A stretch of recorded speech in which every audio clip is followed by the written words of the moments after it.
Mr. President, colleagues, ladies and gentlemen,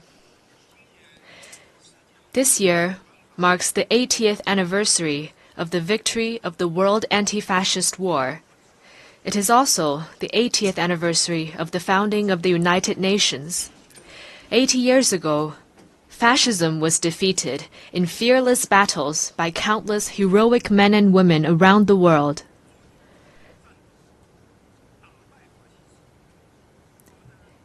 And the United Nations was created upon their ideal of a world free of war, marking the beginning of an extraordinary journey of building the post-war international order and pursuing peace and development.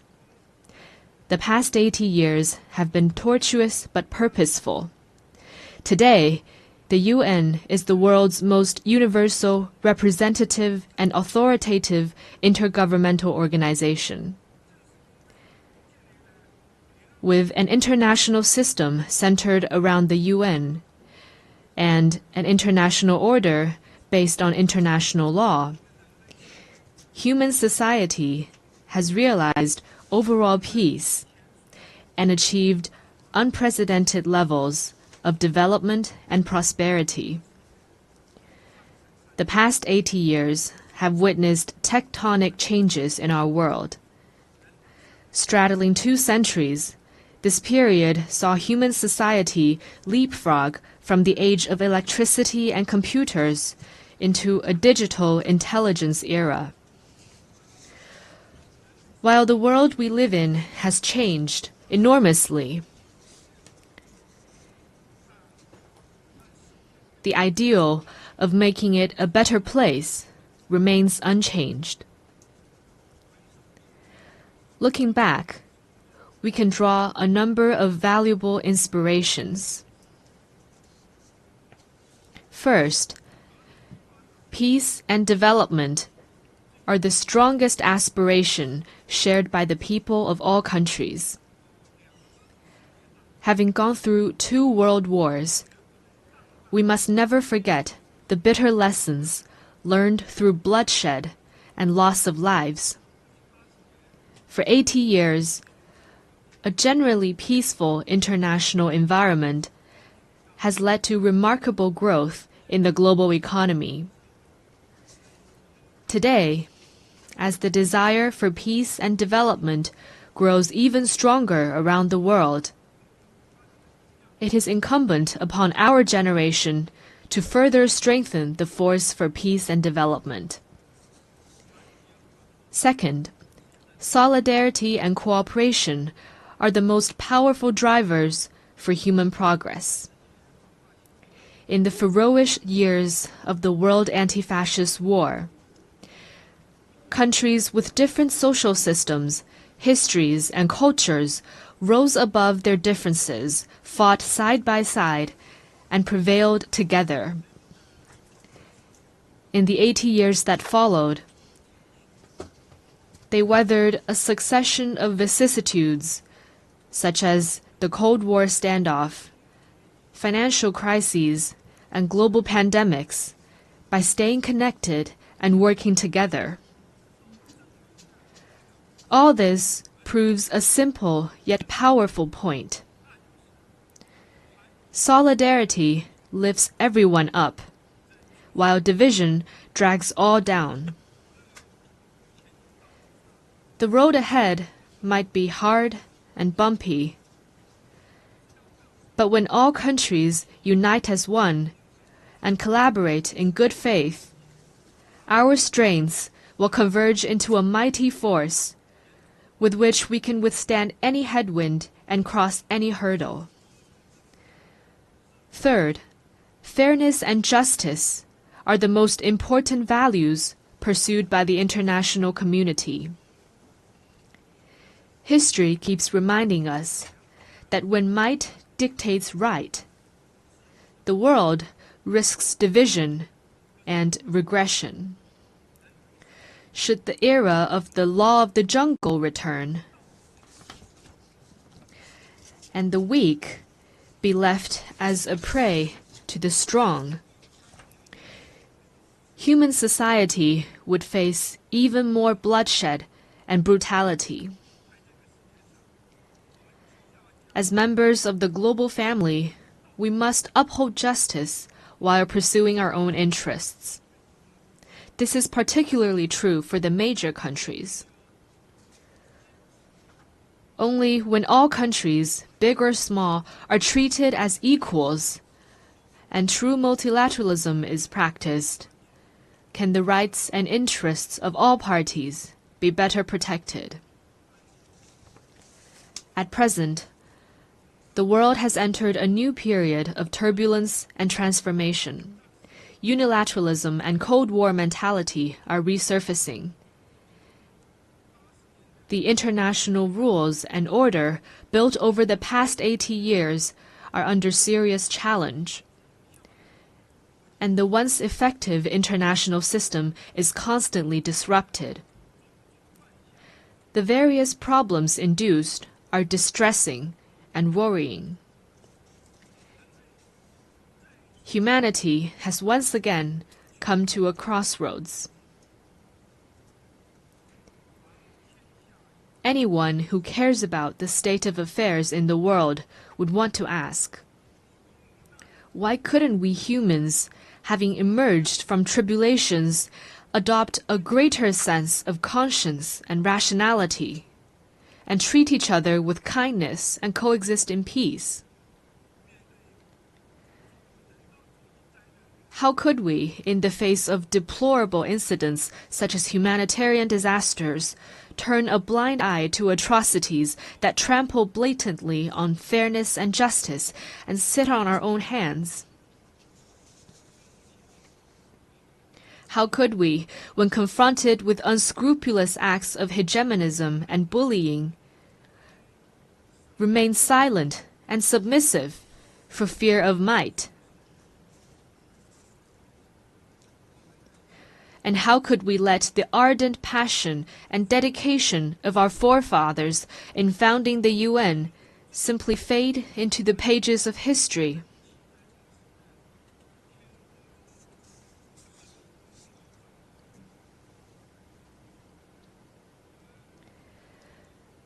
We Chinese people often say, "Never forget why you started, and you can accomplish your mission."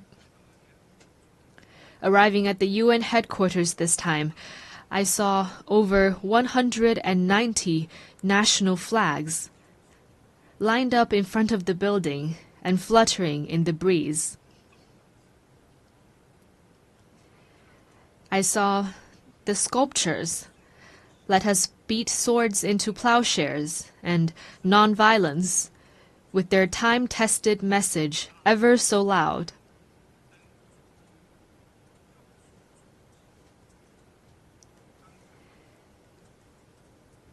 And I saw staff members from different regions, of different races, and with different skin colors, working in collaboration for the common goals of humanity.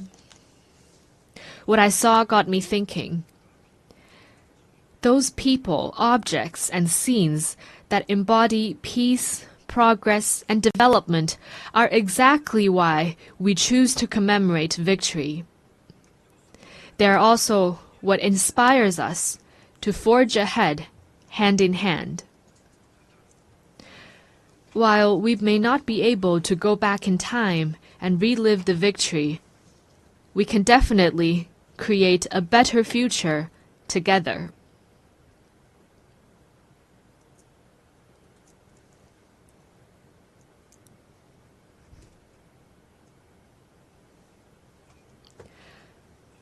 As a founding member of the UN, China has all along taken an active part in global affairs and worked for the betterment of humanity.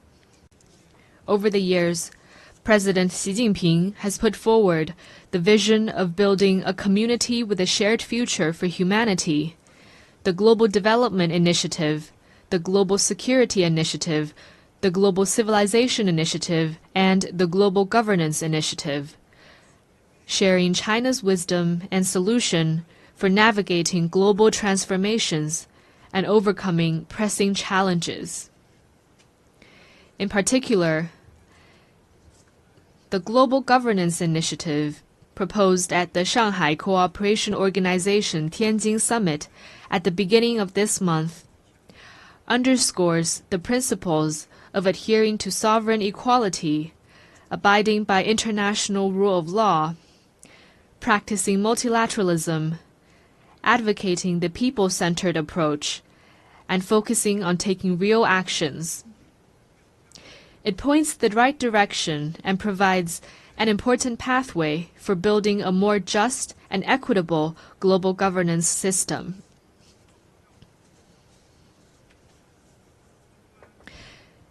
China is ready to take coordinated and effective actions together with all sides to offer more concrete solutions and promote world peace and development.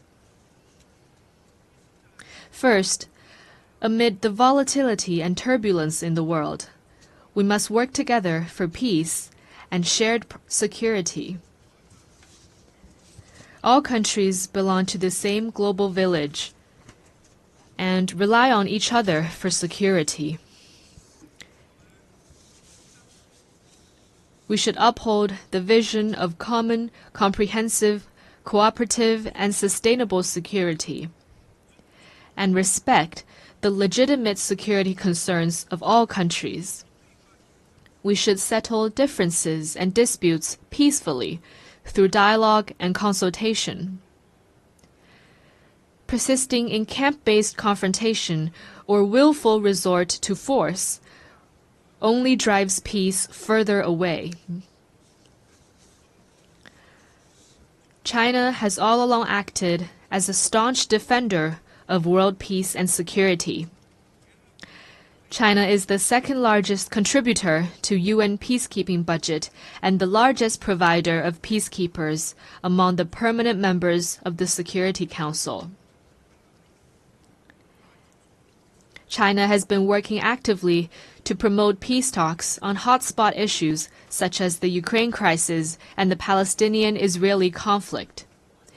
China will continue to play a constructive role in promoting the political settlement of hotspot issues. Second, amid sluggish global growth, we must reinvigorate cooperation and pursue win-win results. A major cause of the current global economic doldrums is the rise in unilateral and protectionist measures, such as tariff hikes and erection of walls and barriers. We should collaborate more closely to identify and expand convergence of interests, promote universally beneficial and inclusive economic globalization, and help each other succeed by moving forward in the same direction. China has always been a key driver of global common development. Over the years, the Chinese economy has maintained steady development, contributing around 30% to global economic growth. China has consistently opened its door wider to the world. It has lowered its overall tariff level to 7.3% and remained the world's second-largest importer for 16 consecutive years. China has also advanced high-quality Belt and Road cooperation with over 150 countries. Currently, China is taking solid steps to promote high-quality development at home, with a focus on expanding domestic demand. China has the confidence and capability to keep its economy on an upward trajectory and continue to provide important support for global economic growth. Third, amid dynamic interactions among civilizations, we must champion dialogue and mutual enlightenment. Every civilization has its unique value and heritage,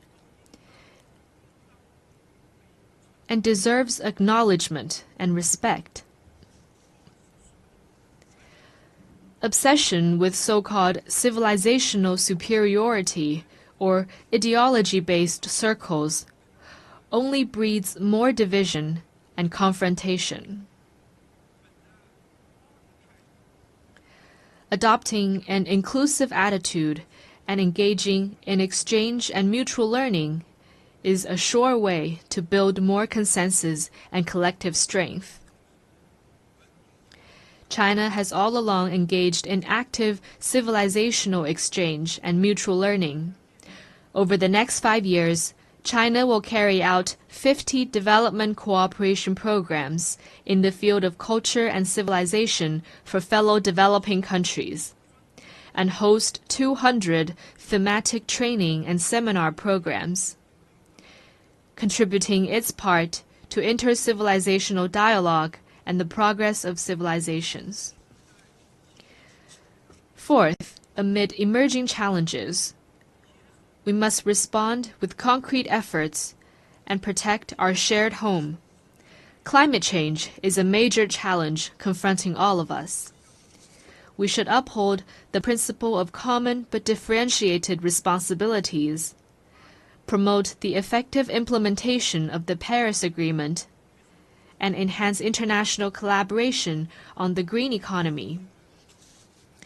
In recent years, technologies such as artificial intelligence, network communications, and biomanufacturing have advanced rapidly.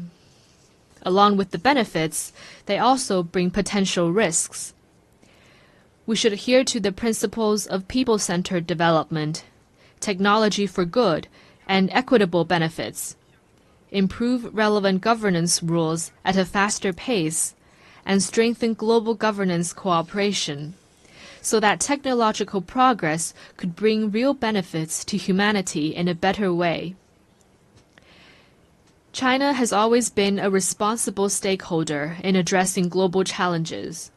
Committed to green and low-carbon development, China has established the world's largest and fastest-growing renewable energy system, built the most extensive and complete new energy industrial chain, and announced China's 2035 nationally determined contributions that cover all economic sectors and all greenhouse gases. China has proposed the Global AI Governance Initiative and advocated the establishment of a World AI Cooperation Organization. This time during the 80th session, China will present to the UN the lunar soil samples collected by Chang'e 6 from the far side of the moon.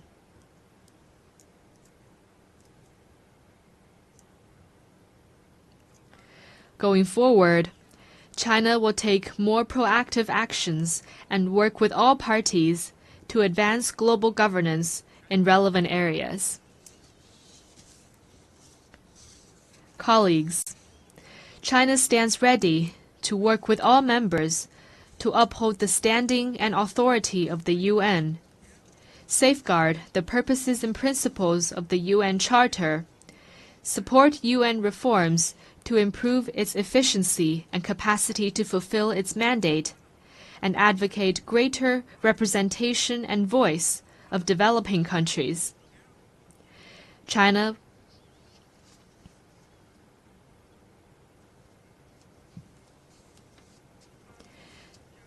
will work with the UN to set up a China-UN Global South-South Development Facility and provide it with $10 million in budgetary support.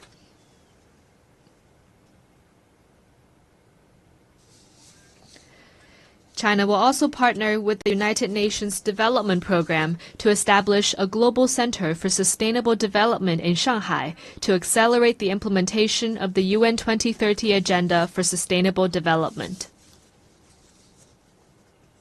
The tide of history surges forward, and the Great Way remains smooth and steadfast. Going forward, China will continue doing its best to contribute to global peace and development. China hopes to work with the rest of the world to uphold the ideals of the UN, carry forward the spirit of multilateralism, actively implement the 4 major global initiatives, advance toward the lofty goal of building a community with a shared future for humanity, and make our world a more harmonious and beautiful place.